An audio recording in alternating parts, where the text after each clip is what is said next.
Alright, Muscat is in the house. Okay, apa cerita? Lenny, oh pagi-pagi dah meroyan awak. Relax lah, kan dah cakap tadi, relax sikit. Tak tahu ke hukum makam? Maki pagi-pagi hamun ni. Kau tahu tak, pagi-pagi ni kalau kita marah ke atau maki hamun ni di waktu pagi ni, rezeki tak mendatang kan. Relax lah bro. Kau akan cerita.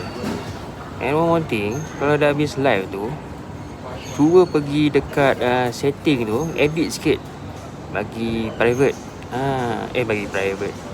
Bagi public. Kau jangan letak lah unlisted atau private bro. Kecoh lah you. Kecoh lah lu. Kan? Pagi-pagi meroyan ni apa cerita? Jangan meroyan. Petang sikit ke, malam ke. Ni konon-konon nak pergi meeting. Pergi meeting bawa anak ke? Zaini.